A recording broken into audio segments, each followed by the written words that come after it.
And for the ninth time ever, we are live. Hello, everybody, and welcome to another episode of the Reviewing Network Live, where this is our show where we take a look at the news stories from the past week. We do a weekly stream of consciousness conversation recording session where I sit down with you and talk about things that happened in the previous week and some things of other noteworthiness to talk about. And we have a lot to get into this week. There was a lot of news that came out this week. Some things came out on streaming this week I want to talk about, and Halloween's coming up, so there's some things I want to talk about on that front. So we have a packed show here. We got a lot of things to cover in here. Yeah. As always, I got to put out the disclaimer that this is a much more free-form conversation where there's going to be a lot of more in the way of foul language and some things that may not be suitable for all audiences. So if you're offended by the foul language, you might want to step away from this one here. But with that said, we have a lot to get to here, so sit back, relax, and as always, let's begin the conversation. And as per usual, we're going to start with the weekend box office. Not really a whole lot to cover in terms of new releases.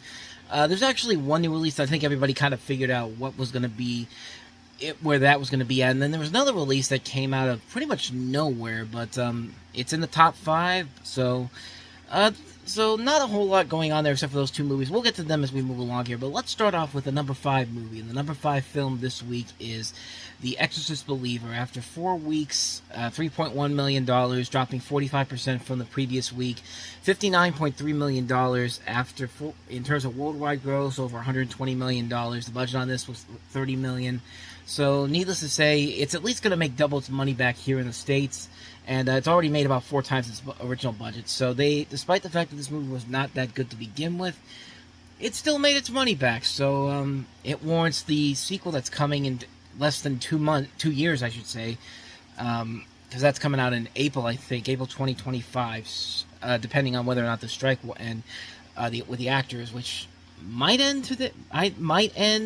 not. There's been some kind of confusion about they're still debating a potential deal that has a lot of things that both sides can agree to, but there's not been any news since they said that they were going to continue talking into the weekend on Friday. So I'm not entirely sure on how that's going to turn out, but I digress. Let's get to the new release that I had no idea even came out until I just saw it here. The number 4 film this week, After Death. Now, you may have never heard of this movie, but you may have heard of the studio that put it out, Angel Studios. This is the same studio that put out the summer's big breakout hit, The Sound of Freedom, which, of course, even then, you don't really know if that's actually, if that money is there's still debate on whether or not that money that movie made actually is real or not, but that's a long story altogether. But they put out their latest film, and that is After Death. Now, this film is about, so I'm trying to look it up here, it's a Christian documentary about the story of various near-death experience survivors,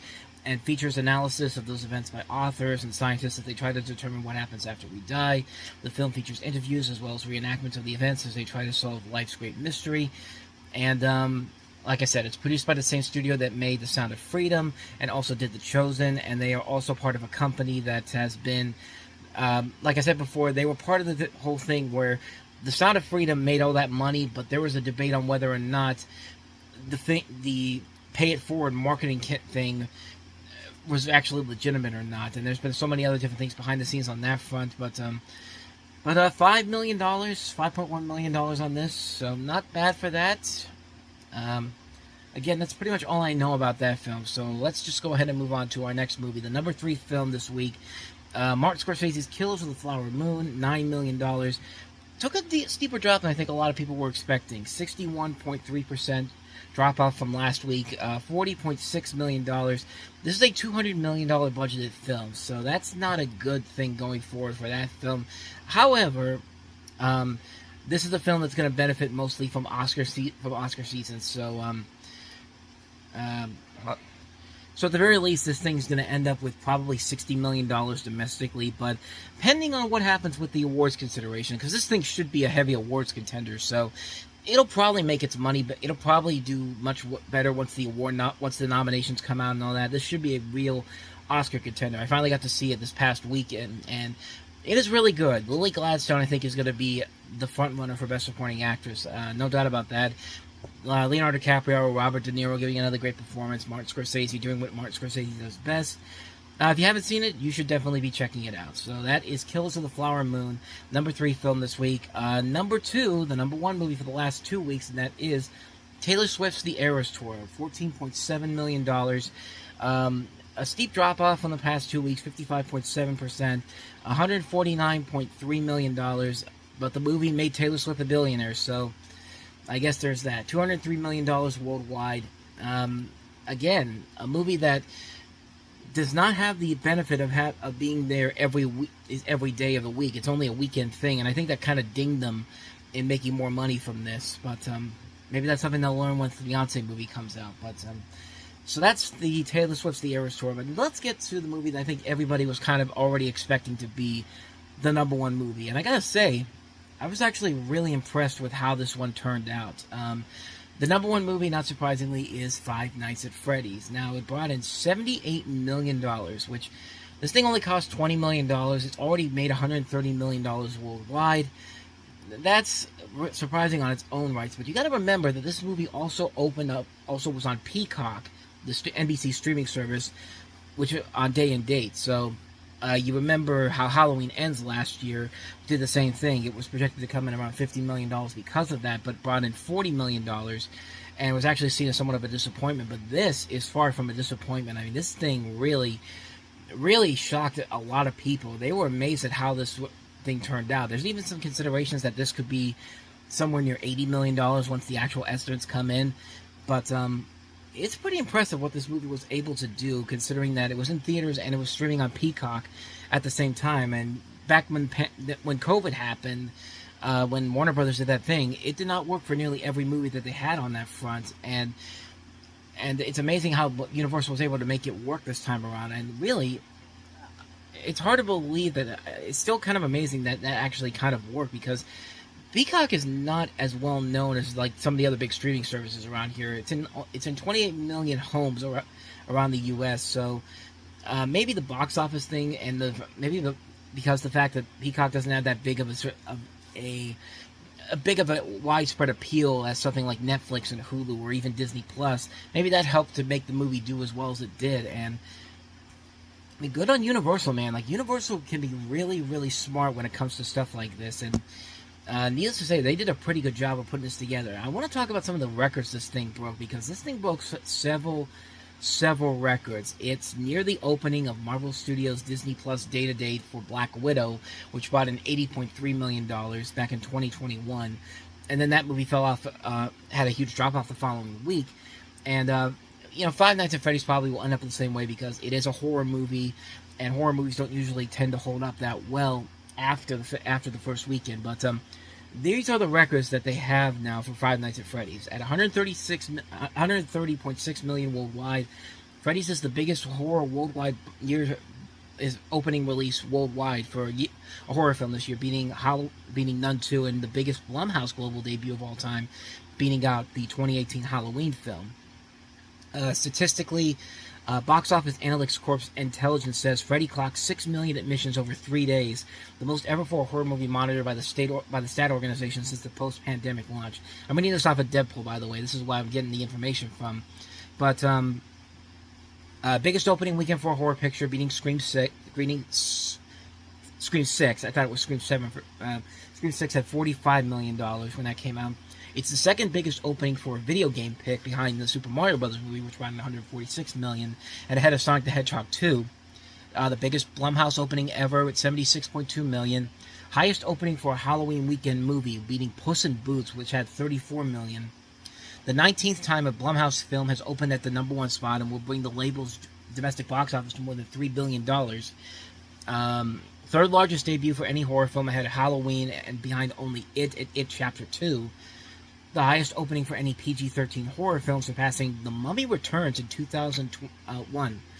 And lastly, the biggest opening weekend for a horror movie directed by a woman, ahead of Candyman, which brought in $22 million. It's directed by Emma Tammi, and of course, Candyman is directed by Nia DaCosta. So, a lot of records broken on this film. Probably a lot of front-loading coming onto this one. So this film should drop off pretty quickly, especially since we're only a couple of days away from Halloween. But the big question now becomes, where do you go from here? Like, this thing's gonna drop off, but it's gonna make its money back regardless. And I saw the movie and I liked it, but let me rephrase this. I liked it. I didn't love it. I didn't love it. I didn't hate it either. I gave it a mixed review. I thought for the stuff that they did in there, I thought it worked fine for what it was, but you could definitely tell that this was just a template for a plan for future movies. Like, if they get future movies out of this, which they probably will, this thing will probably have more sequels after this.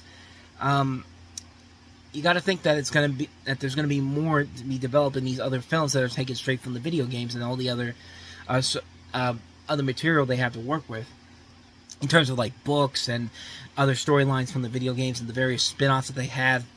So I think this will probably, it'll be interesting to see how they make this work. It's going to be very interesting to see how that pans out. But very big numbers for Five Nights at Freddy's. I actually was not expecting that to do as well as it did.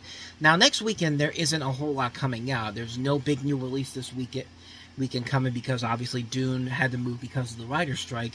The biggest new release that's coming out next week is not even that big of a release. It's Priscilla, the movie about Priscilla Presley, directed by Sofia Coppola, which opened in limited release this weekend.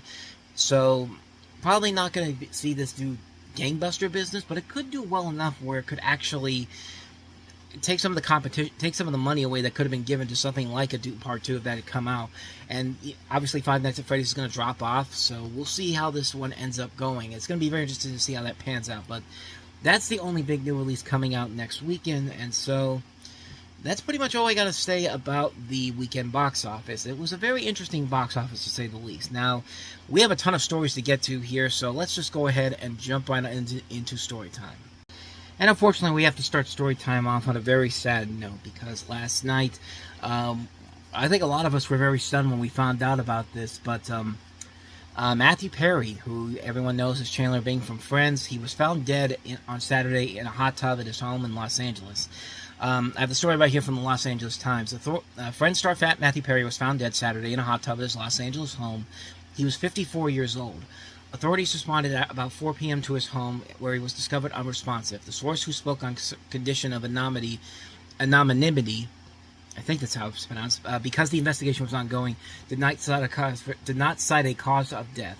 No drugs were found at the scene, but a source told the Times prescription medications were recovered at the home, and hence toxicology will be a part of the investigation.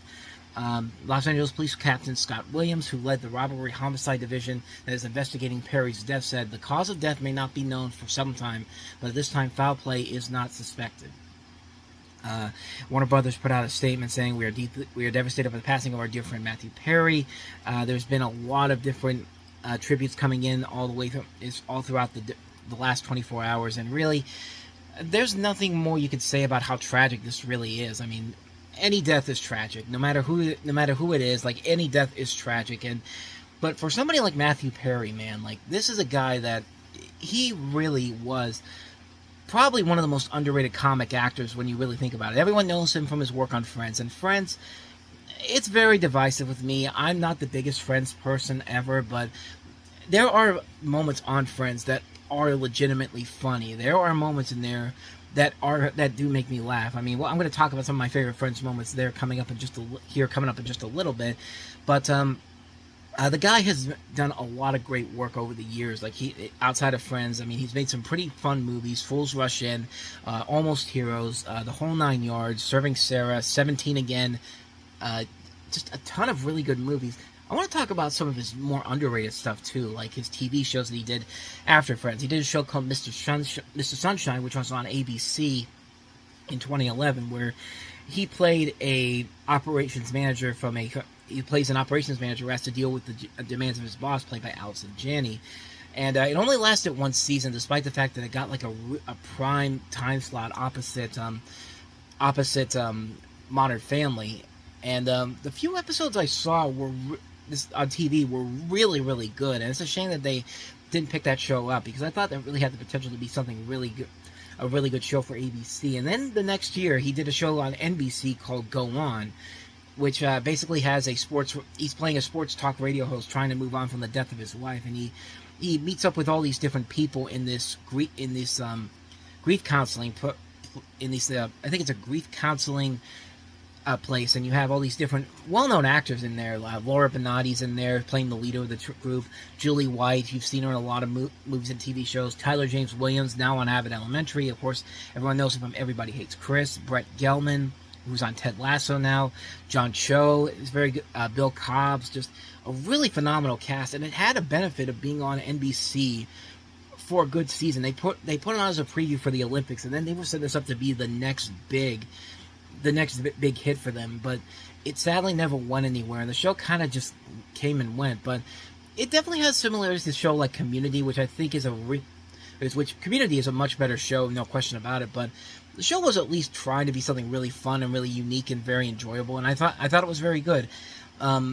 The Odd Couple series he did with Tom Lennon, I've actually never seen it. I like Tom Lennon, but it's a CBS sitcom. It actually ran for a couple of seasons on there. So, but like I said, I've never seen it before. I've never seen The Good Wife or The Good Fight. I know he was on there, but he's done a lot of other works as well. He was in the Kennedys After Camelot, which aired on the History. Was it the History Channel or Reels? I think it was Reels, but it was like the sequel to the Kennedys spin-off miniseries they did back in 2010. But he was pretty good in there playing Ted Kennedy. I thought he did a phenomenal job there. He's had a lot of really, really great works in terms of movies and television. I mean, he was great in playing Ron Clark in the Ron Clark Story, which was like a TNT movie. I thought he was pretty good in there. He's been in a lot of really good stuff, not just on Friends, but he could be like, he was a really good actor, and he really showed his comedic abilities, like his ability to play the straight man in several situations in movies and television.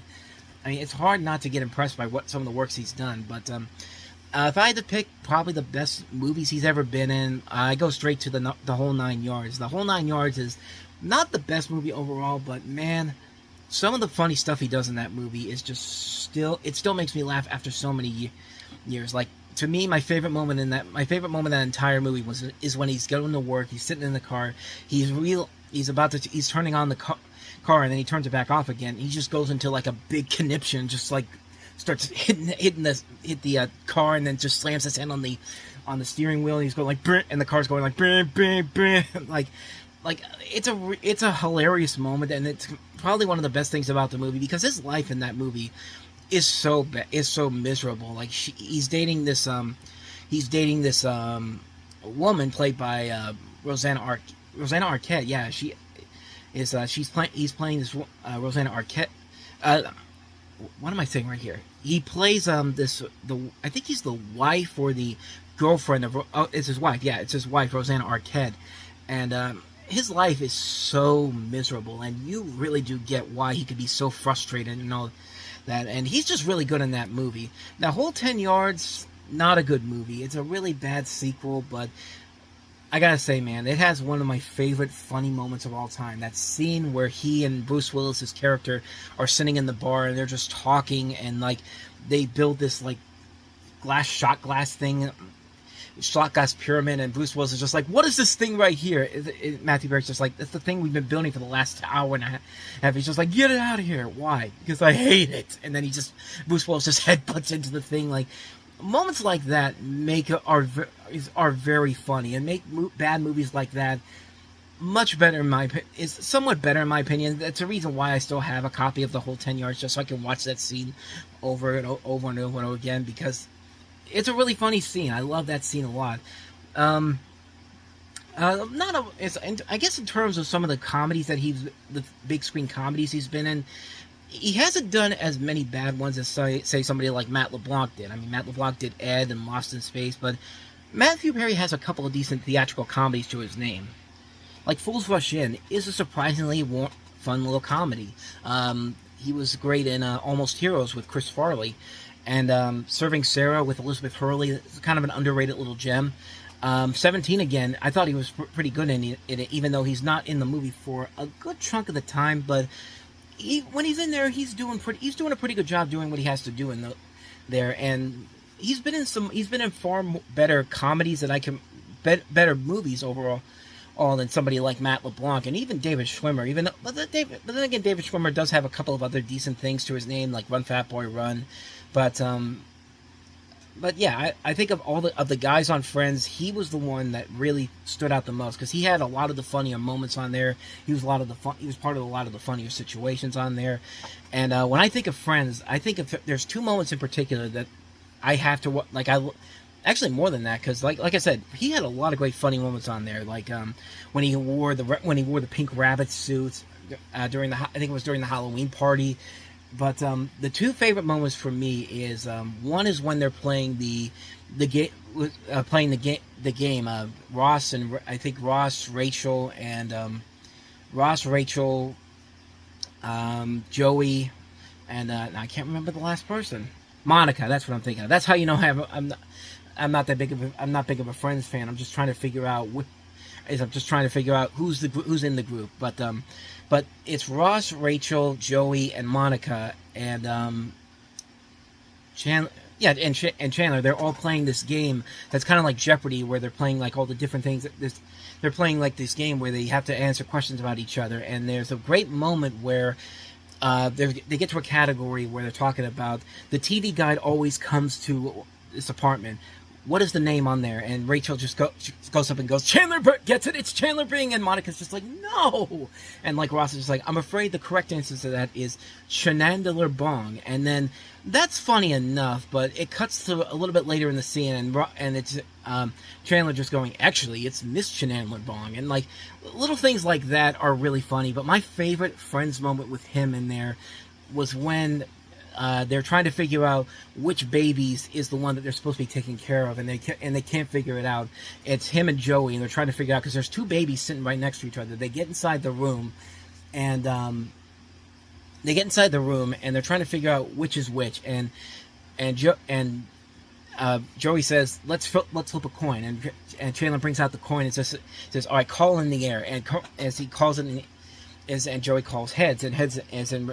Chandler's just like, heads it is. And then there's a little bit of a pause there, and then he just puts his hands on Joey and it's like, we have to assign heads to something. And like Joey goes like, okay, ducks is heads because ducks have heads, because the baby was wearing a suit.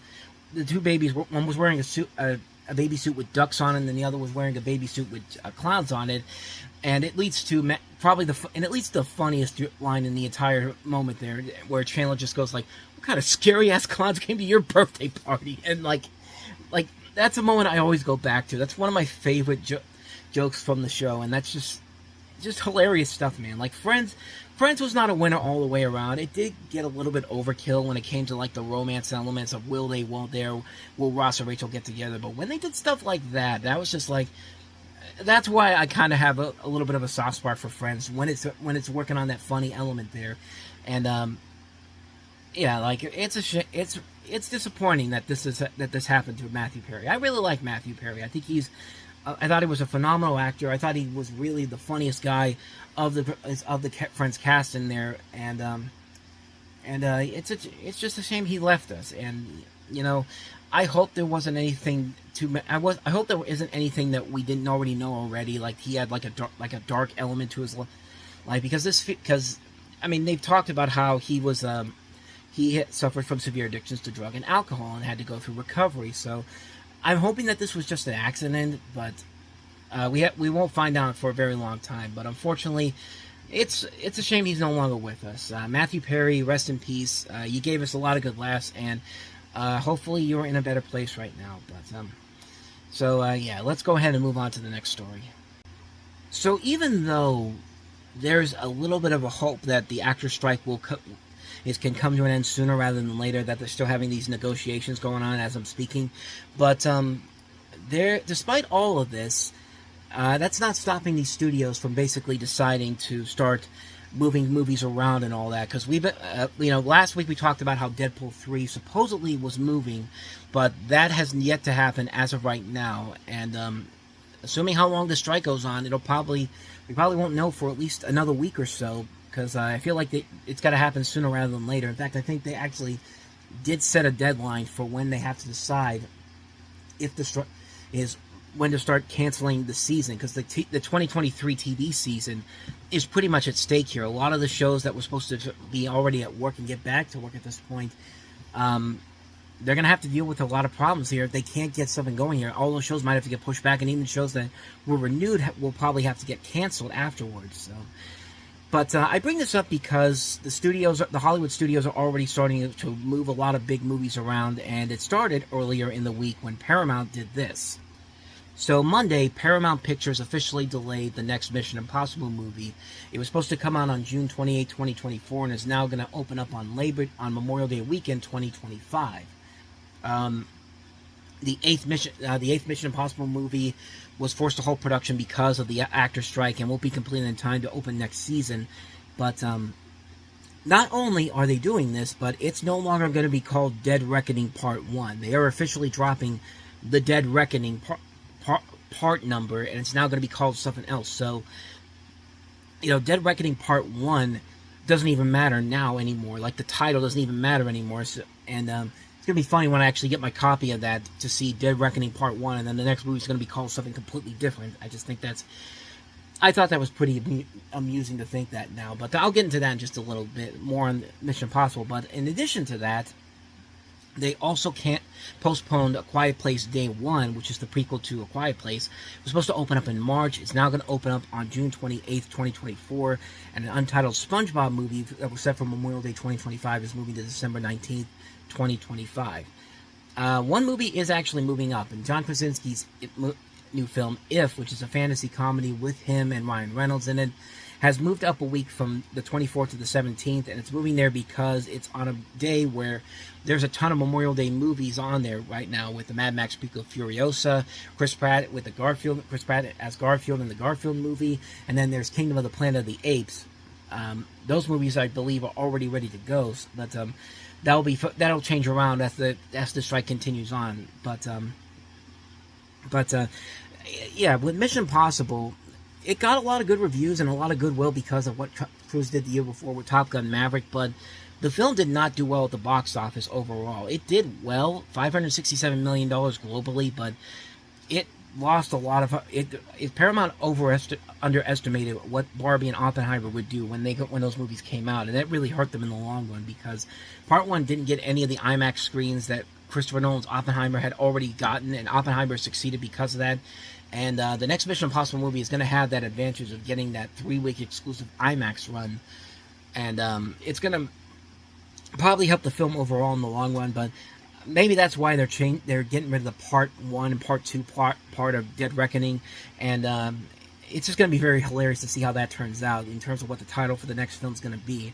But so that was what Paramount did earlier in the week. But then, not too long after that, Warner Brothers started making some changes of their own.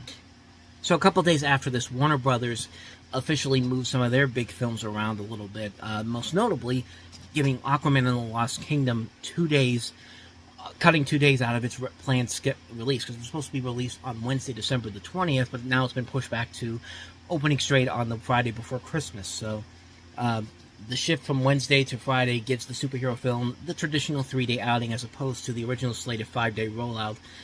But it helps the movie that comes out the week before that, Wonka, which stars Timothée Chalamet, that comes out on December 15th, and they've already started promoting that film on TV.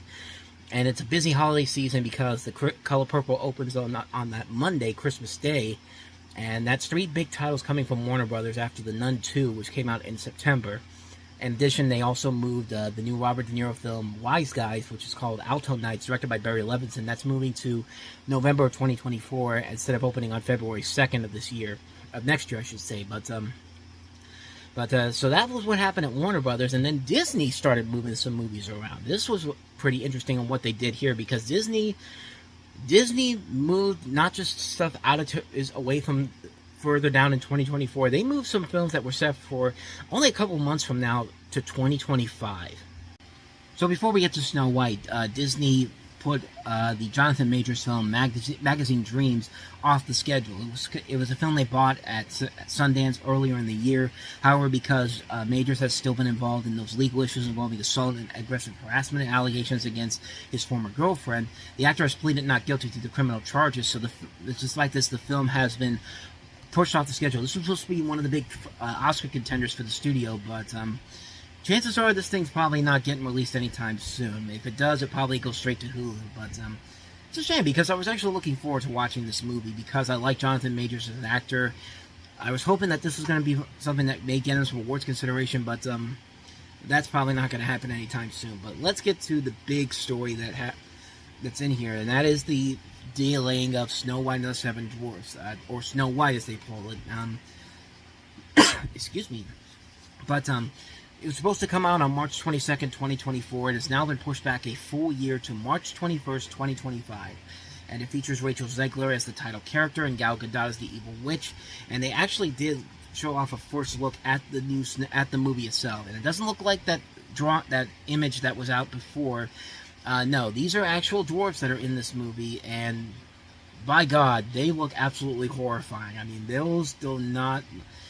Like, that looks incredibly horrifying to see those dwarfs right there. I mean, I'm glad that that image that we saw earlier in the summer was not it, but man, that looks rough. But probably like with The Little Mermaid, Rachel Zegler will probably be the best thing about it because I like Rachel Zegler as an actress. I think she's a good singer. West Side Story definitely proved that. I'm definitely looking forward to seeing what she does with the Songbirds of the Battles of Songbirds and Snakes that comes out in a couple weeks. But yeah, that image does not look very interesting whatsoever and looks downright terrifying. But like I said, Rachel Zegler probably becomes the best thing about this movie overall. So, but in addition to that, they also pushed back Pixar's Elio, which they put a trailer out for this right around the time Elemental came out, and it's now been pushed back from March 1st, 2024, and it doesn't come out until June 13th, 2025.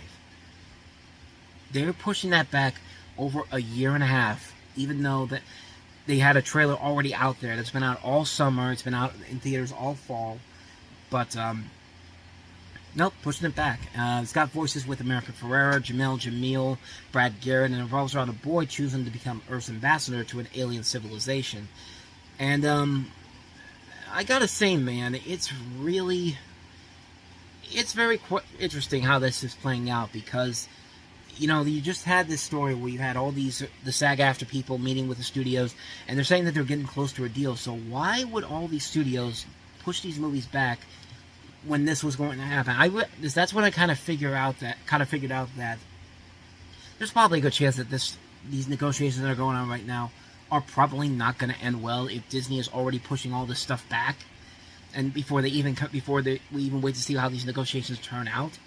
So yeah, there's definitely a lot of things to question about this particular situation here, and I don't know, it just feels really, really weird that they are doing that. So I don't know how that's going to turn out, but we will see what happens. Well, a lot of movies getting pushed back, and it's not going to probably end from there. Deadpool's still technically supposed to come out in May, but I don't know if we're going to see. I don't know. We're going to have to wait and see what happens there. So I thought that was pretty interesting to talk about some of the release date changes there. So let's go ahead and move on to the next story. And just as I talked about the strike, the news story just came out on Deadline Hollywood saying that the negotiations are in the final stretch amid optimism, but no deal tonight. So that was the update on that. I just saw that within the last couple of seconds before I got into the next story I wanted to cover here. And so, but let's get to that next story. And this was something I thought was pretty interesting and very amusing to see online this week. On the Hollywood Reporter, there's an article on there talking about how Gen Z wants less sex in movies and television in a study. Now, this study was done by UCLA, and it breaks down exactly what Gen Z wants to see and not see from Hollywood, and some of the results are surprising. So the story goes that a new study conducted by UCLA found that American viewers between the ages of 10 and 24 want to see less sex on screen. First of all, who are you talking to? Why are you talking to 10-year-olds about sex? Like, a grown person talking to people under the age between 10 and 10 years old, as low as 10 years old, talking about sex, it's a really weird way to start this article off, but I digress. Let's move on. It says, a slight majority, 51% of the 1,500 surveys, said they wanted to see more content about platonic relationships and friendships, which, okay, I guess that kind of makes sense. 47.5% says sex isn't needed for most TV shows and movies, with 44% feeling romance is overused. Also, 44% say agree with the statement saying that they'd rather clean the toy than go on an online date. Perhaps even more surprising revelation was that the majority of those surveyed, 56%, prefer to watch original stories rather than franchises, which I think we can all agree on that. Adaptations and remakes, they include that as well. So that's at least one thing they have in common with older viewers. And quite frankly, yeah, it's interesting to figure that out. But I'll continue on here before I go into what I want to say here. But other findings they found in there: racial stereotypes in shows were intensely disliked. In fact, just having a person of color portraying a villain or portraying a character with negative traits was also disliked. I mean, can't really complain about that one. But Gen Z considers social media to be authentic media, when TikTok considered the most authentic platform, even though its search feature delivers far more misinformation than, say, Google, according to another report. Their favorite theme in stories is hopeful, uplifting content with people beating the odds and people with lives like my own. Rates of sexual activity have actually been in decline for years, with the drop being more pronounced in Gen Z. Psychology Today reveals that they're having sex less often and doing it with fewer partners, and that's essentially true for young men. Gen Z adults are reportedly a lowering frequency of sex than people in their 30s and 40s. The study comes after Jennifer Lawrence's comedy No Hard Feelings started streaming on Netflix and sparked a debate on social media about the Oscar winner's nude scenes and whether it was necessary. I had more negative things to say about this, but the more I looked into this article, the more that I gotta say that I kind of agree. A lot of the stuff they're talking about here, I do kind of agree with, except a couple of other things. For one thing, let me just say right off the bat, is that I kind of have a little bit of a problem with Gen Z, because let's be honest, Gen Z people really, a good majority of them have no idea what they really want to see. I mean, see, you really do, because I've found that out as being online here for so many years and talking to people about this sort of thing. This is actually something I got from somebody on a Facebook post. In fact, on the same post, I actually found that UCLA post on there, and there's actually a little bit more to it. Somebody made a good point talking about this. They're saying it's a bit of a misrepresentation of the study. It said that teens want more platonic friendship and less romantic relationships in teen-focused media. Hollywood has been insistent on shoehorning sex into shows about minors, and again, yeah, that makes a lot of sense. But like a show like Euphoria, which is a really good show, but yeah, it feels like they kind of force that stuff in there because it's HBO, and HBO, you get a little bit more control of what you can and cannot show on there. You can talk about on there, and yeah, I could see where they're coming from on that front there. But the whole idea about this kind of, I don't know. I had a lot of interesting things to think about with this right here. For one thing, the whole thing is the fact that this started off because of what happened in No Hard Feelings. You have the scene where Jennifer Lawrence has a nude scene in there, whether it was necessary. They're going skinny deeping,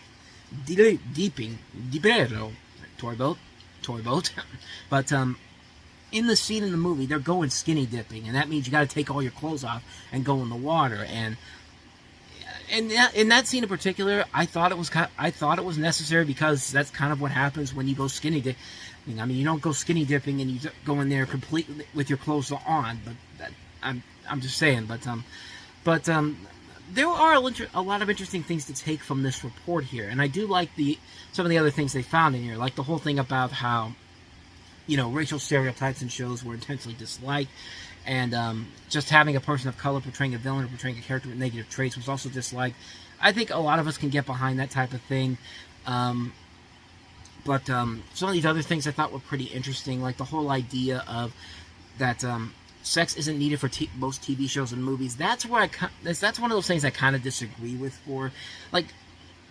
No Hard Feelings, I think, was trying to bring back the whole idea of the teen sex comedy, the thing that used to be prevalent back in the 70s, 80s, and 90s with stuff like American Pie, Animal House, Fast Times at Ridgemont High. I mean, those are the comedies that still hold up after all these years for the most part. And, it's hard to make a sex comedy nowadays because a lot of people get more, a little more triggered, a little bit more offended by what you show on there. The idea that romance is overused, that's not a bad thing to really think. I don't think that's a bad thing to say. I think we can agree that romance definitely is being overused, not just in movies and TV shows, but in just life in general. Good Lord, look at the NFL and how they're just trying to use the quote relationship unquote of Taylor Swift and Travis Kelce.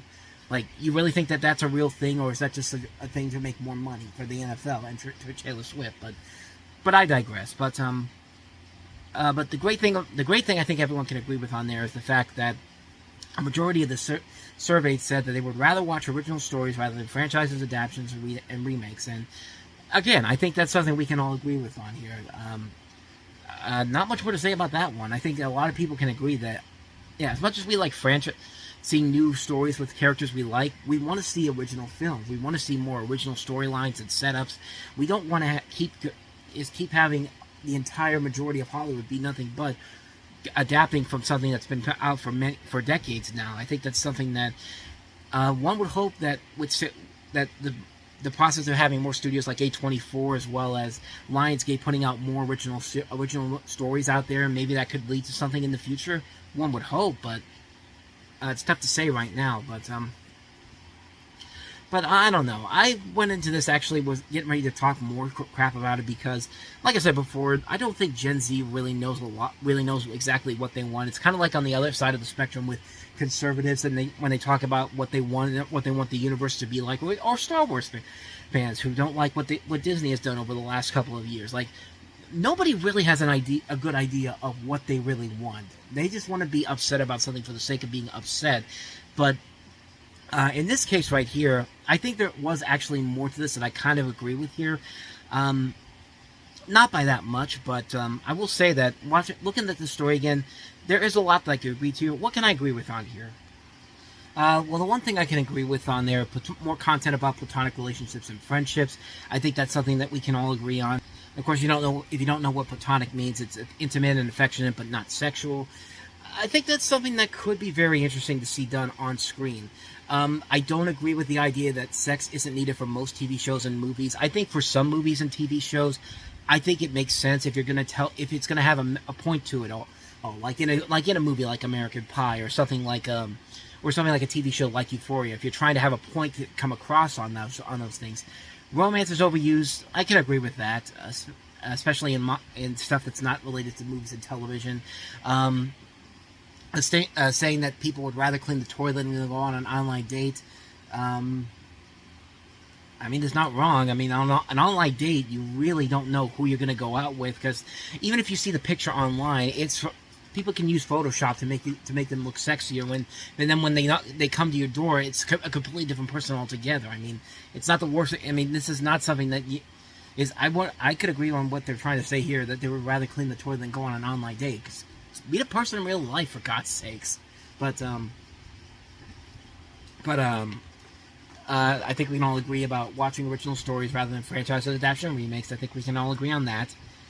Racial stereotypes in shows intensely disliked. Depends on what it is. Like, if it's from like the golden age of Hollywood, like stuff before like in the 80s, 90s, 70s, 60s, 50s, 40s, yada yada yada. I don't have a problem with it per se. I just look at it like, yeah, it's bad, but trying to get rid of that altogether and pretending like it doesn't even exist, it's basically saying that it never even happened to begin with. I think that's why we have to keep talking about the openings that used to be on the Looney Tunes DVDs all the time, where they had that exact same quote on there. Like, yeah, we realize that this was wrong, but we're not going to get rid of it, because trying to get rid of these is basically saying that it never happened to begin with. Having a person of color portraying a villain or portraying a character with negative traits is also disliked. That could work out. I can agree on that front, at least. So, Gen Z considers social media to be authentic media, with TikTok considered the most authentic platform. I should say that I have never been a TikTok person. I've always considered it to be kind of like a watered-down version of Vine, because Vines are still funny. If you go look at Vines nowadays, you go look at Vine back in the day, they were putting out some really funny stuff. TikTok, not really a whole lot there with TikTok that you can say is good. At least in my personal opinion, that's it. But I don't use TikTok, so I don't really have much more to say about that. Favorite themes and stories: hopeful, uplifting content with people beating the odds and people with lives like my own. That's something I think we can agree with too. I think I can agree on that front. This was a much more interesting little study that they did than I thought before. I thought it was just something that I just thought it was something that really was more towards what we see nowadays in many projects in Hollywood right now. But looking at this in full, I can see where people are coming from here. I don't agree with most of what it says, but I agree with more of it than I thought I was going to. So that's something that I thought was pretty interesting. If you want to go check that out, go look for that online. It's a study for UCLA about Gen Z. But with that said, let's go ahead and move on to our next story. So kind of relevant to what we just talked about here. South Park was back this week with a brand new Paramount Plus exclusive event, as they called it. But it's the 5th one they've done since the post-COVID and return to COVID episodes they did, and the Streaming Wars ones that they did last year.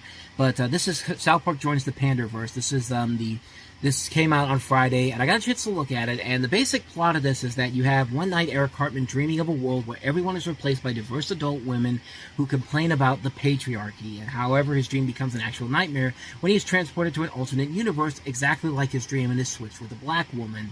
The black woman in this case being played by Janisha Adams Ginyard from Black Panther and The Falcon and the Winter Soldier.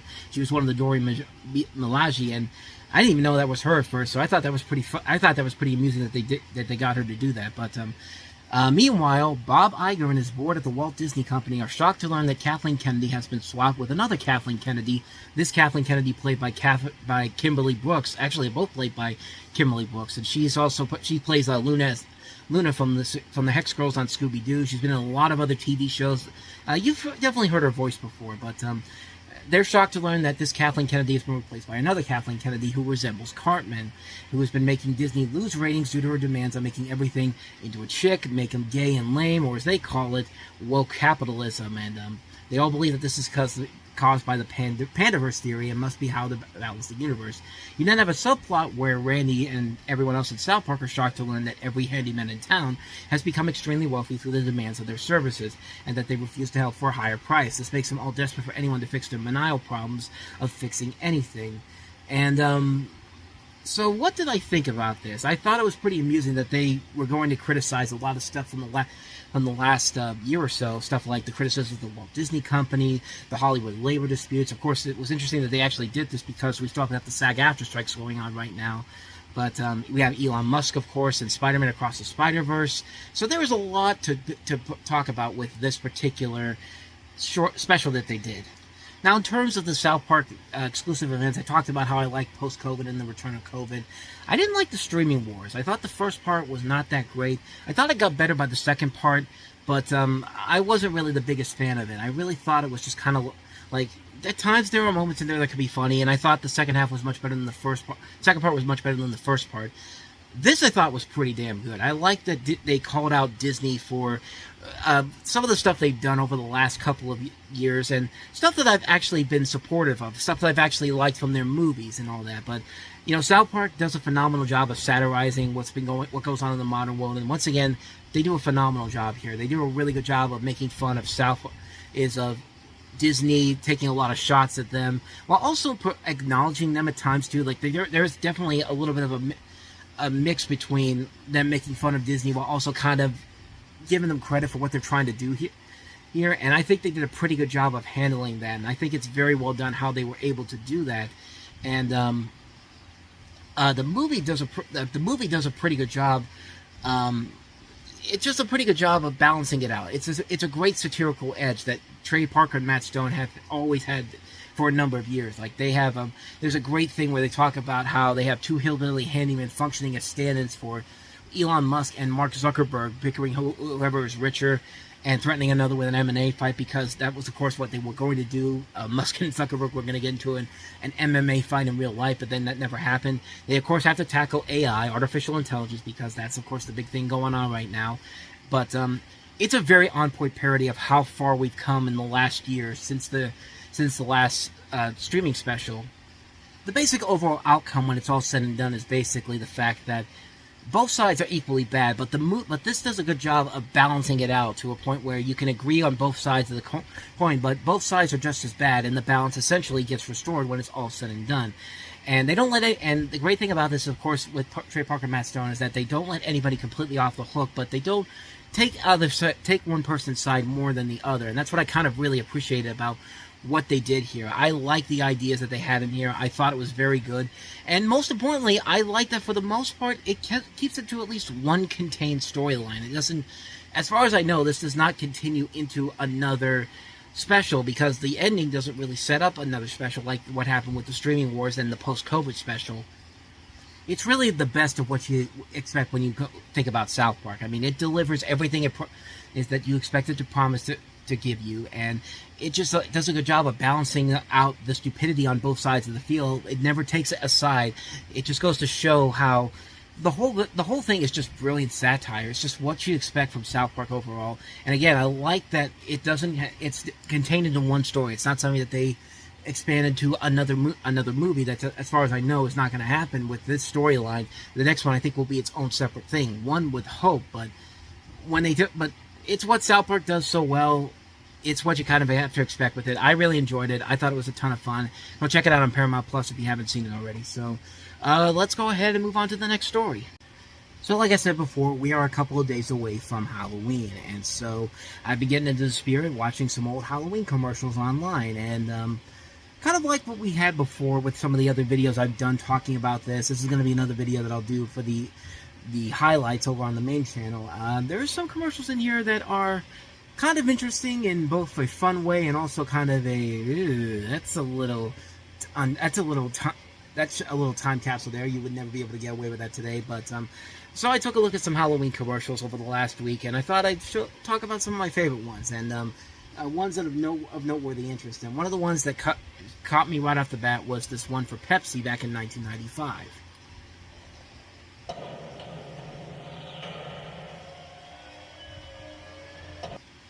Why don't you just open the door and just get the Pepsi out of there, Casper? Have you thought about that?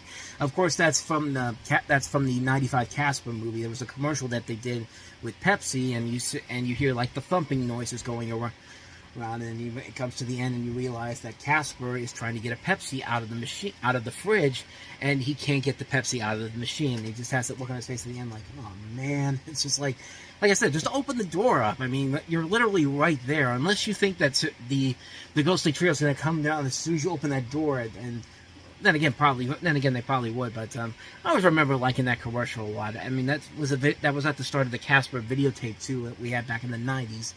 But I thought that was pretty amusing. Moving on to another commercial that I saw in this compilation. There are some classic Halloween promos, and none but more important than the ones for It's the Great Pumpkin Charlie Brown. But this one in particular, I thought it was kind of amusing just for the way that this narrator is talking about the special. Go ahead and listen to this. Dear Great Pumpkin, I'm looking forward to your arrival on Halloween night.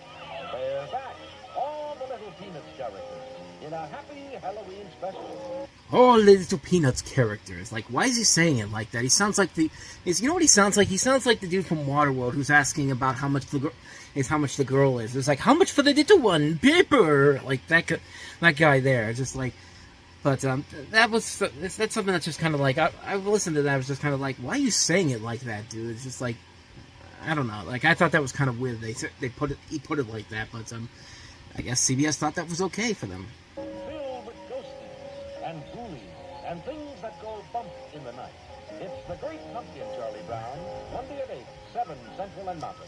Which unfortunately you can't see on television anymore, and the only way you could see it on TV right now is if you have the DVDs, the Blu-rays, or if you have an Apple TV account, which I do not have, but I have several copies of it on DVD and Blu-ray, so I'm going to watch it on there regardless. But, I guess my whole point of this is, why the hell is It's the Great Pumpkin Charlie Brown not on TV anymore? Especially now that we're in the middle of this actor strike. You don't have anything on TV right now except for stupid reality shows. You could hold off Dancing with the Stars for one freaking night to put on It's the Great Pumpkin Charlie Brown. I mean, come on, guys. Like, seriously. But, I don't know. That was just this basically just ended up being a rant about why Charlie Brown is not on TV this holiday season. But let's go ahead and move on. And it's the commercial that came literally after this. It's a commercial for Zingers. Now, Zingers, if you never had Zingers before, I don't know how you wouldn't have Zingers before, but Zingers are these are snack cakes, and inside of these snack cakes you find Hostess makes them devil food, iced vanilla. It's a chocolate cake with like vanilla frosting inside of them. So there's a commercial on here for them, and I want you to listen very closely to how they say the word Zingers in here, because when I heard this, I'm just going to let you listen. Take a listen to this.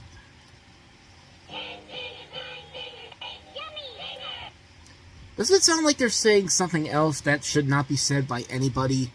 Like a word that basically rhymes with jiggers and starts with an N? Like, I want you to listen to this again. Let's see if I can get it back here. Here we go.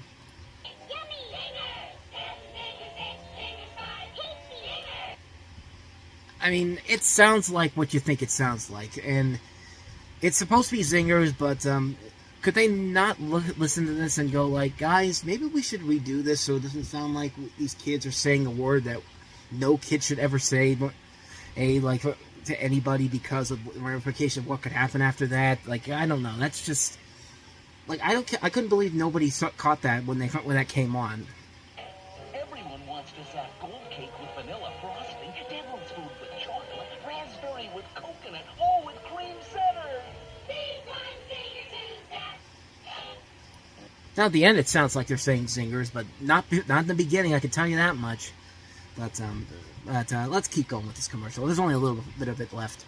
Right now, in specially marked bonus packs, you'll find a pumpkin decorating kit and 2 extra zingers. Zingers! 1 trick and 2 treats from Dolly Madison. I think that's the same guy that does the voices on Doug and Beavis and Butthead. I know that voice sounds familiar. I just can't remember his name. I think it's Chris Phillips. I could be wrong on that, but that definitely sounds like the guy that you've heard his voice before if you've watched Doug and Beavis and Butthead. But so that was a commercial for zingers. Let's keep going. Now this is the one that I really wanted to bring up. This is a commercial for creepy costume makeup kits. But the commercial itself does not look that bad overall. It doesn't really have anything too weird or very off the what do I want to say here? Very unusual. It's kind of like that commercial we looked at a couple weeks ago, the commercial about helping retarded children. It starts off as a Johnson & Johnson commercial, and then ends with help retarded children. It's kind of like that, but let's go ahead and take a look at the commercial first, and then we'll get into the part I'm talking about. What strange creatures are lurking in the night? Oh, skull face, mummy face too. Oh, face. What a frightful sight. Yes, Mom, this Halloween, your kids... It's weird because you don't see these type of commercials anymore. That's the surprising thing about this. It's Kooky Spooks Creepy Creator Makeup Kits. So it starts off like normal, but I'm going to get to the part right here where they show off the entire collection of different sets they have. Okay, so we're at that point here. Now you see they have stuff like Skullface, Goblin, Mummy Face. I want you to take a look at the far right corner where it says Ghoul Face. Does that face look like blackface? Does anybody else? Like, I saw that, I'm thinking to myself, how the heck did you let that go? Because that literally looks like blackface. Like, I don't know. Like, take a look at that. Just take a look at that and tell me that doesn't look like anything else but blackface. Like, maybe that's why this isn't around anymore. But when I saw that, I was just kind of like, wow. Like, I did the Charles Nelson Riley. It's just like, wow, you really let that? They really let that go? Maybe that's why this isn't around anymore. But yeah, that's what, again, that's one of those things where if you don't look right away, it doesn't really catch your eye, but it's kind of hard not to see that at the corner of your eye there. But so that's the Spooky Spooks Ghoul Face Makeup Kits. But yeah, that right there is really, really good. Okay, so they have this next one here. It's not technically a Halloween commercial. It even says this summer it's coming. Yeah, but it's for High C Ecto Cooler, and I don't know. I just remember seeing this commercial a while ago, and it's just like, yeah, if I saw this commercial back in the 80s, I would have been pretty excited to have this. And I actually was glad to see when this came back for the new Ghostbusters movie in 2016. I remember having it, and I remember having it actually tasting pretty good. But let's go ahead and take a look at this commercial.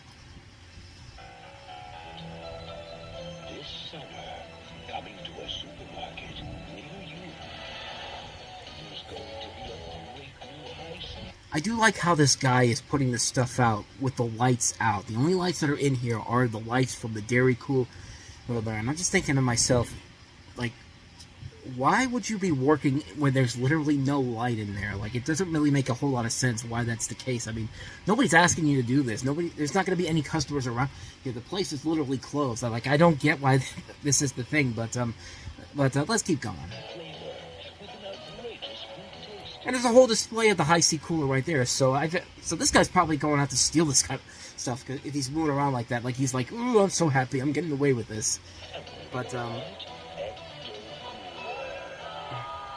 and of course Slimer comes out, which, like, how do you not? I guess he's a ghost. I guess you can't tell what the weight is like there. But like, how do you not know that you should have a Slimer inside of that box in there? It doesn't make a whole lot of sense.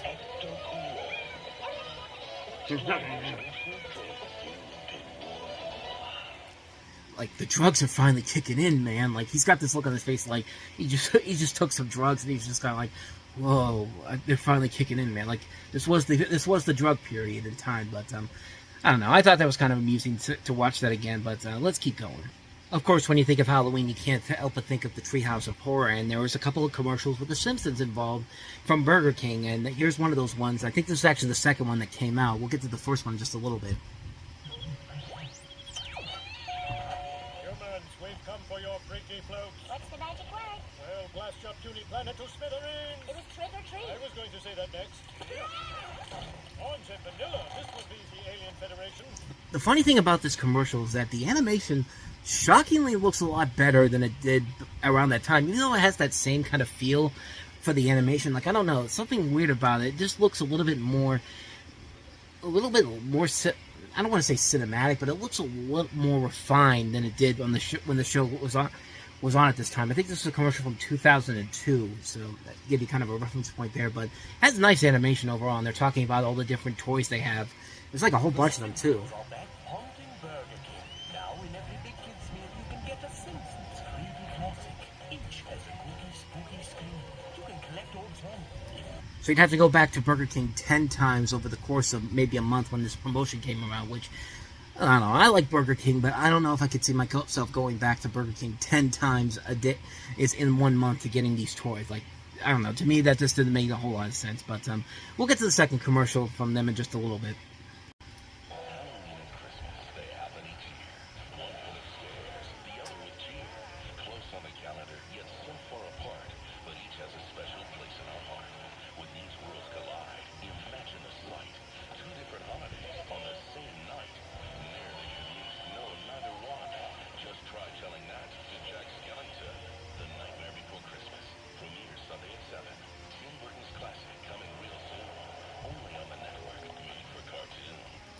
So that was a promo for The Nightmare Before Christmas when it was on Cartoon Network, which I think it was around 2006 or 7, but this was back when is during a time when The Nightmare Before Christmas was not a must-see thing on, the Disney Channel or ABC Family or what it was back then before it became Freeform.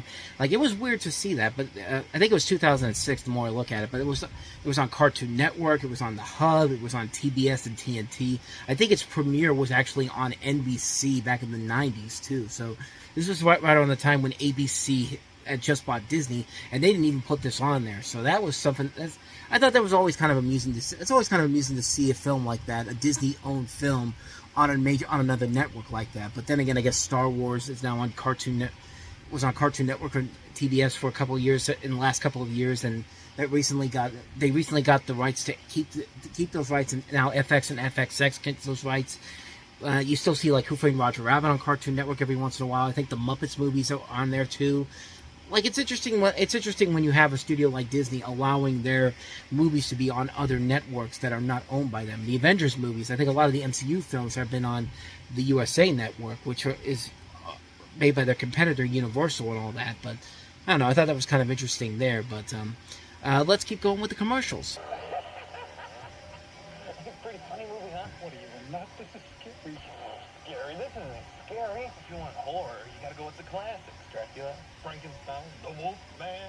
Ooh, spooky, huh? Oh, they're cool. I could send them to my mother. You mail these? These are special editions. This is a commercial for stamps with this guy in a movie theater.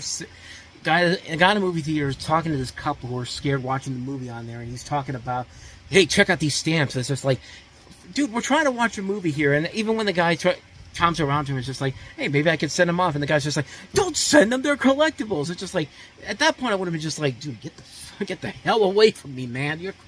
It's like that's the scariest thing going on in the entire movie theater. Not the thing that's going on screen, but this dude just having a conniption about this guy talking about these stamps, and how he gets so upset that when the guy says I could send them off, and he's just like, no, don't do that. Like, you're starting to freak me out. You're the one that literally threw these stamps in my face while I'm trying to watch the damn movie, dude. Like, I don't know. Like, how can you, like, it's a funny commercial. I like it a lot, but man, like, how many times have we seen people like that in our lives? Like, I've seen a couple of people like that before, but let's keep going here. All right, so here's that first Simpsons commercial I was talking about. This was from the year before. Wow, now how's that frozen black cherries turned your tongue black? Well, my tongue's black too. God, I miss those kind of promotions. Like, I miss the promotions like that where they promote like things that turn your tongue black and all that. Like the Halloween Whopper they had a long time ago. That was the Whopper bun was all black and all that. Like it was basically food coloring. But that was fun. I miss those too. The slushies that turn your tongue black. Like those were pretty cool, and pretty fun commercial overall. This one has animation that at least looks like what the Simpsons had around that time. But like this has like a ton of different Simpsons toys that you had to collect. There is green, and you can collect all 15. So now it's 15 toys you have to collect instead of just 10. But who's going to go to Burger King 15 times over the course of a month to get all these toys? Like I said, I love Burger King, but that seems a little bit much and too much for asking by Burger King. But those are just a couple of Halloween commercials I saw in there that I just had some fond memories of. I wanted to bring up to you, but they were a ton of fun to look at. There's a lot of other ones on here too, but we unfortunately don't have the time to do that. So let's go ahead and move on to the next thing I want to cover. Speaking of The Simpsons, that leads into actually the next two stories we're going to cover here. Let's start off with this one right here. But a couple of days ago, we had the anniversary. I believe it was the 31-year anniversary of the 7th season premiere of LA Law. If you don't remember LA Law, you really need to check out LA Law. It is one of the most. It was a show that was ahead of its time and was really well done. A lot of done by David E. Kelly, who would later go on to do Ally McBeal and The Practice, and it was also done by the same people that Stephen Bochco, who gave us Hill Street Blues, NYPD Blue, The Practice.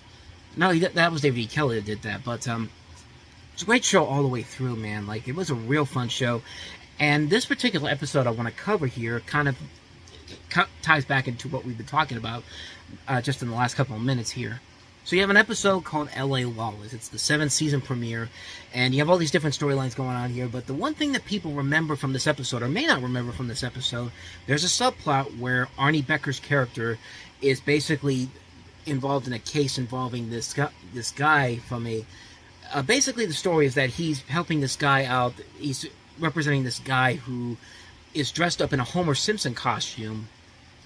He's getting sued by the theme park company called Familyland, and so Dan Castellaneta plays this character, and it's pretty much what you think it is. I'm going to let you see a little bit of the clips here to show you kind of what we're talking about here. So let's go ahead and take a look. Anything to stop my life from feeling Homer Simpson. How you doing? So if you're not watching this, I'll give you an idea of what I'm looking at right here. Arnie Becker is, and who else is it? Who else is this? And Roxanne, Susan Rattan, they're walking into this room, and she's introducing him to Homer Simpson. Now, what you see is a guy dressed up in a Homer Simpson costume. It's literally a Homer Simpson costume, it's literally the design of Homer from The Simpsons, except that inside of there is the actual voice of Homer Simpson, Dan Castellaneta, who plays this character. He goes by a different name in this episode. I'm trying to see if I can find the name here. Where is it? It's got to be here somewhere. So the guy's name is David Champion, and there's this throughout the episode. There's this subplot with him, and he remains in this costume for the majority of the episode, and I think it's so.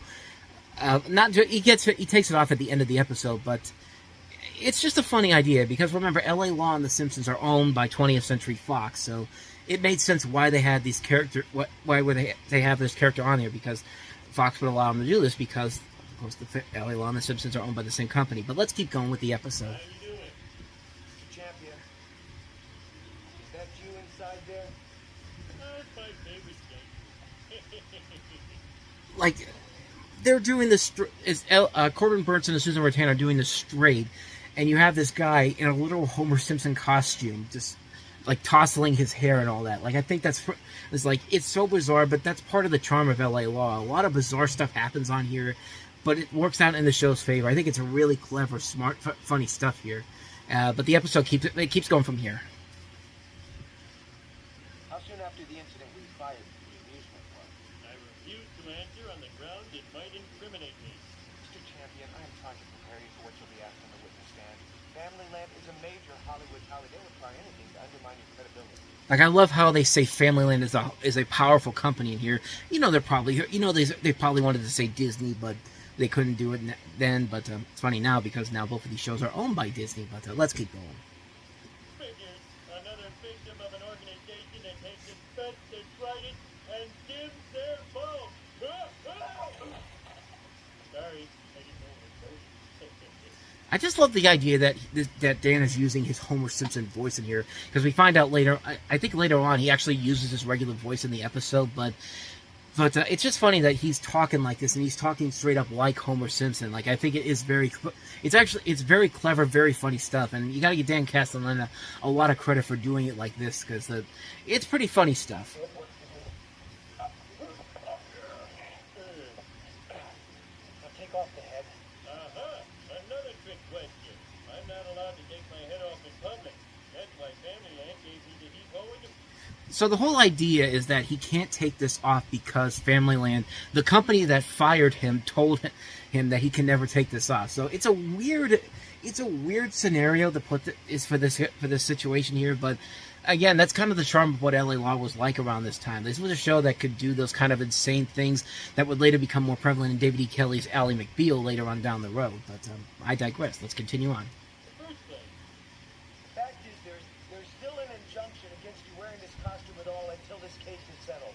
As your attorney, I can be held in contempt. Gotta go. Mr. Champion. And this is great right here.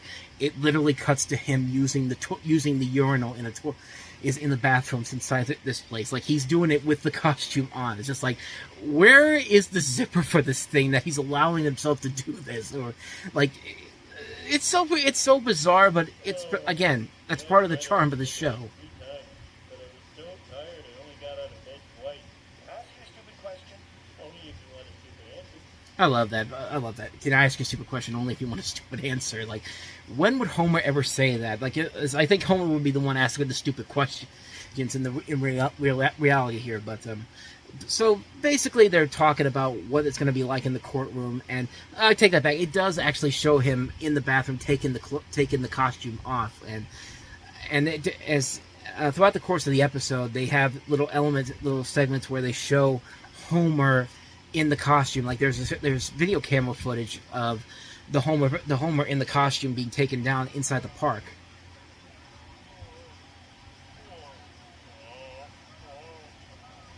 Like he's drunk and all that. Like,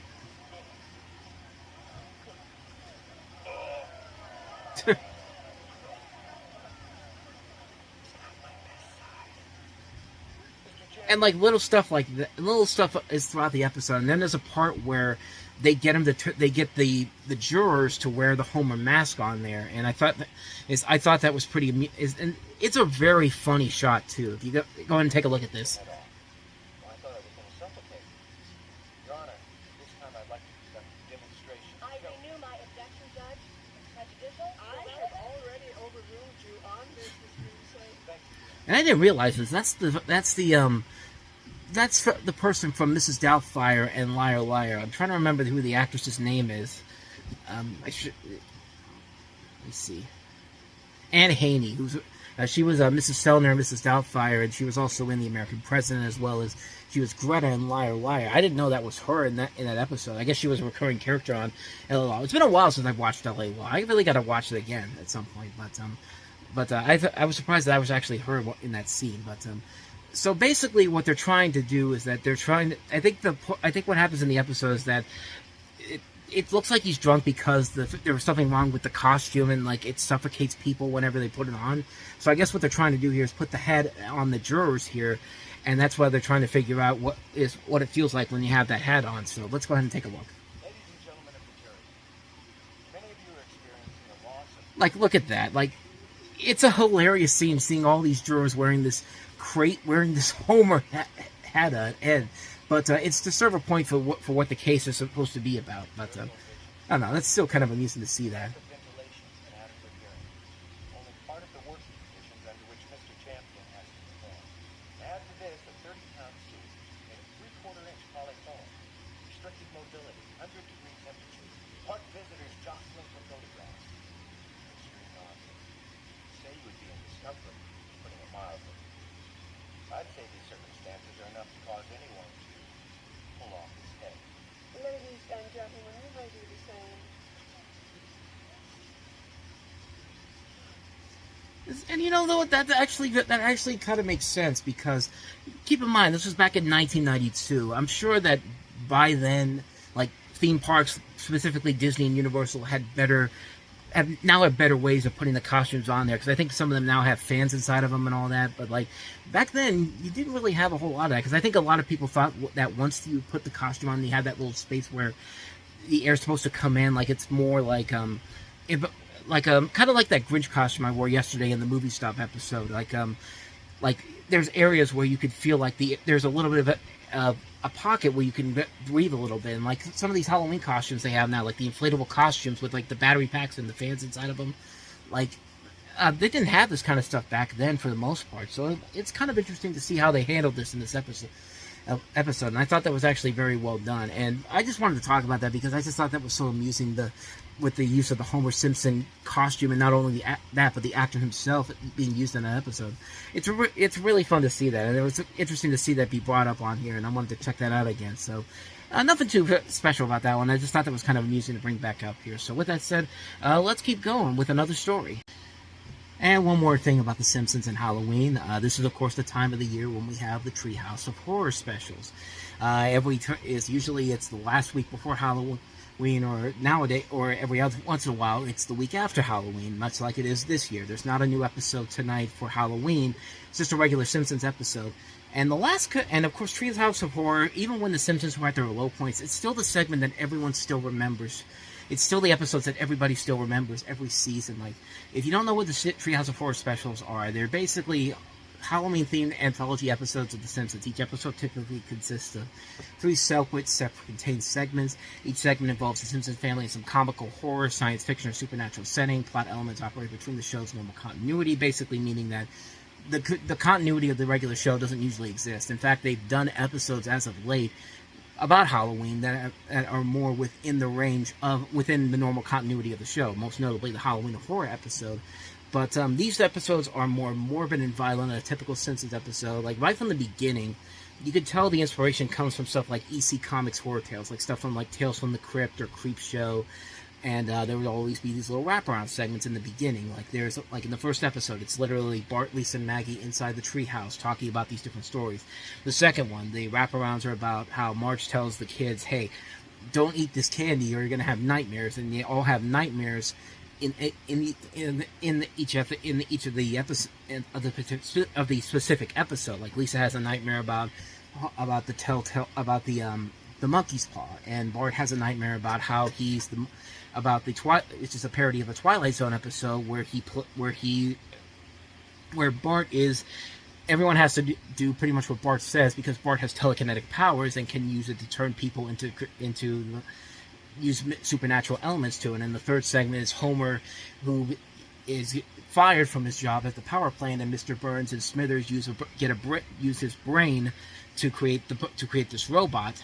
And of course, the third Treehouse of Horror segment is them at this Halloween party, and the fourth one is where they have the Night Gallery parody, and they stopped doing it after a while. It just became about the segments. Each of them became about the segments, and every single one of them has at least one decent element to it, one good element to the episode. I've never seen the worst episode of the Treehouse of Horror that I can remember, to my recollection, was the one from 2011. I think it was 2011. I think it was the one where they did the parody of the Diving Bell and the Butterfly, Dexter, and Avatar. I have it right here. 2011. It has a great opening, which is a parody of the opening of 127 Hours. And that was the only segment on there that I thought was actually really good. The other segments I thought were just not that great. I thought they were pretty lackluster. The Diving Bell and the Butterball segment is literally just it's one big fart joke. The Dexter parody is basically Ned Flanders. It's kind of like the Dead Zone parody they did a couple years prior to this one. But the Avatar segment, they just felt like they had to do that because Avatar was the big thing back then. And that, to me, remains the overall worst episode they've done. The episodes they've done after that were better, but most recently, the last couple ones they've done have been really, really good stuff. Like, I really love the two they did last year. The Not It episode was fantastic. The animation in that one was top notch. They did the great episode with the Babadook, Death Note, and Westworld parodies. Those two were great. The one they did before that was really good. The Parasite one, the Parasite parody that starts off with the Bambi intro. The one from there's been some good ones as of late. Each one has been very, very solid all the way through. But if I had to pick some of my favorite Treehouse of Horror segments overall, it would probably go something like this. My favorite ones, my top 10 overall favorite ones, the ones I always go back to. I love Attack of the 50-Foot Eyesores, the one where all the advertisements come to life. The last line alone in that episode is just fantastic. It's one of my favorite funny ways to go to a commercial ever. Just them talking about how, these advertisements are everywhere. Lock your doors, and because the next commercial you're going to see may come to your house and kill your family. And Homer just comes in, it's just like, we'll be right back. It's just like I love that. That makes me laugh a lot. Life's a Glitch, Then You Die. This was back when they had the Y2, when everyone thought the Y2K thing was a real thing. It's a brilliant satirical look at what a lot of us thought was going to happen back then, but of course that didn't happen. And it ends on one of the funniest death scenes ever. I mean, I'm not going to spoil that one for you, but it's worth it. King Homer, classic King Kong parody. Just a lot of great funny moments all the way through. Like, I just love, one of my favorite jokes in there is when they knock out King Homer with the gas and all that, and Burns is talking to Smithers, and it's just like, when we get back, I'm giving you a raise. And then Homer's just like, just beat Smithers up, and Mr. Burns is just like, oh, well. Like, just a ton of great segments in there. A Nightmare on Evergreen Terrace is very well done. I mean, a parody of the Nightmare on Elm Street movies. The animation in this starts off really good. It's like something out of a Looney Tunes cartoon. I guess Fox may have hired some animators for that segment from Warner Brothers because they did a pretty good job of parodying that. And I always remember people saying that it was one of the scariest segments they've ever done. Like, I've heard a lot of people say, like, there's a lot of parts in there where people were legitimately terrified by stuff and the stuff that happens in there. I never got scared of that stuff, mostly because I knew this was meant to be a parody of the much scarier Elm Street films. I can understand somebody getting freaked out by the scene where Martin gets killed by groundskeeper Willie using his tongue, and then the scene where Willie comes out of the sand as a saxophone monster, but I don't know, it never got to me, but it was still a ton of fun regardless. The Others episode where they had the Tracy Ullman Simpsons coming in to meet the Simpsons characters themselves. I thought that was very well done, not just as a great parody of the film, but also a great crossover of both the original and the Tracy Ullman show. And I just love how insanely dark it gets at times when everybody's just killing each other off in the most ridiculous ways possible. And the ending, too, is great there. But in terms of my overall favorite ones, the top 5, I always got to go back to It's the Grand Pumpkin Millhouse, the parody of It's the Great Pumpkin, Charlie Brown, The Shinnin', when Homer tries to kill his family. It just had the great No TV and No Beer makes Homer something something. Dial Z for Zombies with one of the best lines in the show's history. I mean, Dad, you killed the zombie Flanders. He was a zombie? The Raven, which I really like that one. There's not a whole lot of creepiness until the very end, especially when it comes back to the kids in the Treehouse of Horror, and the Treehouse and Homer scared shitless by the end of the show. Like, you're right there with them because it's scary, but we're scared by what we just sat through, and like, it's a really great one. It's my second favorite one. The best one is easily Homer 3, when Homer goes inside to the third dimension world with some really impressive computer animation. This was done before, which came out a month before Toy Story used it, and it was really impressive to see how they were able to handle that. It still holds up kind of well, even by today's standards, but that's the one I always go back to. There's a lot of other segments I could throw into there, but I've already made the show too long enough. But bottom line is that the Treehouse of Horror segments are usually the best ones. Even the ones that are not the best episodes overall have at least one segment or so that's still really enjoyable, and I'm really looking forward to see what the next one, which comes out next week. So with that said, let's go ahead and get into some recommendations and wrap this one up. So in terms of new releases, of course, the two I have to recommend, Mission Impossible Dead Reckoning Part 1, and also Blue Beetle. Blue Beetle, I think, is really good. It's the one it's aside from Shazam: Fury of the Gods, it's the one. It's probably the best overall DC film that we've gotten this year, and probably since. Actually, I'm trying to think. Well, probably since the Batman. Honestly, it's the one that I really liked a lot. I'm glad to see they're going to keep this character going into this new universe they're creating. I'm glad to see that, and I really can't wait to check this one out again. They've got different steelbooks coming out at Walmart as well as Best Buy, and I'm hoping to get my hands on one of those two as well, so I can't wait to get that. Mission Impossible Dead Reckoning Part 1, I don't like it as much as the other Mission Impossible movies, but I do like it. I think it is a very good film. The idea of them splitting into the two parts, I think, really dings it a little bit, because not really a whole lot happens in this first film, except when it does. There is a lot of cool action sequences. The train scene I thought was really good.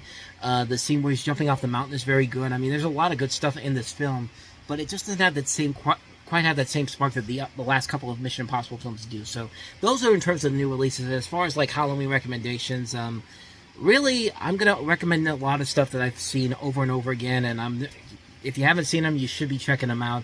Of course, the Simpsons Treehouse of Horror stuff, Beetlejuice, The Addams Family Values, Nightmare Before Christmas, Hotel Transylvania, the Hotel Transylvania movies in general, Trick or Treat. Gotta recommend that one, even though I recommended last week. It's the Great Pumpkin, Charlie Brown. Gotta recommend that. Some more obscure Halloween specials, maybe don't get as much attention as that. Garfield's Halloween Adventure is one I'd recommend. There's a great Alvin and the Chipmunks one they did in the 90s, Trick or Treason, that I recommend checking out. Tiny Toons Night Ghoulery. A whole lot of classic Nickelodeon Halloween episodes, Nicktoon Halloween episodes, Doug, Rugrats, Ren and Stimpy. So many to count on that front, but what else? Some of the Paranormal Activity movies I recommend, the Evil Dead movies. I'm trying to think. Is there any other ones of noteworthiness that I really think you should check out? Obviously stuff like Nightmare on Elm Street, Friday the 13th, Halloween, the original Halloween movies like Child's Play. Not really giving you a whole lot that you haven't already figured out already, but those are just kind of my go-to movies around Halloween. Those are the ones I recommend checking out.